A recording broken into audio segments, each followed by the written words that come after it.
a third nation, by the way, is Libya as well. Libya is, while no one is watching, under the cloak, is trying very rapidly to build an atomic bomb capability. So you have here now three nations. Not surprisingly, all three have been implicated in the past in terrorist activity using the clandestine means of terror and proxies. Now, the question that you ask, I think, is vital. It's important, and that is, what do you do about it?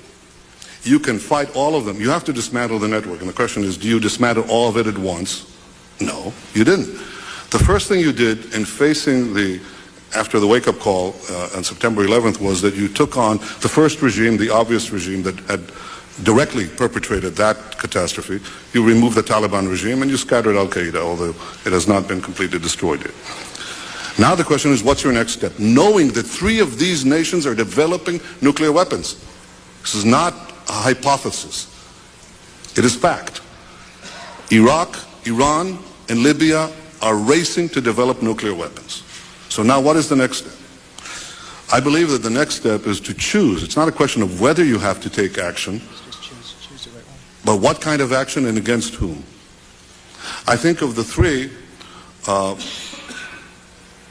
Saddam is probably in many ways a linchpin, because it is possible to take out this regime with military action, and the reverberations of what happens with the collapse of Saddam's regime could very well create an implosion in a neighboring regime like Iran, for the simple reason that Iran has, I don't want to say a middle class, but it has a very large population that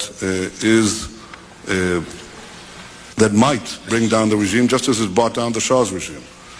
So I think that the choice of going after Iraq is like removing a brick that holds a lot of other bricks and might cause this structure to crumble. It is not guaranteed. The assumption of regime removal in Iraq, an implosion in Iran, an implosion in Libya is an assumption. It is not guaranteed.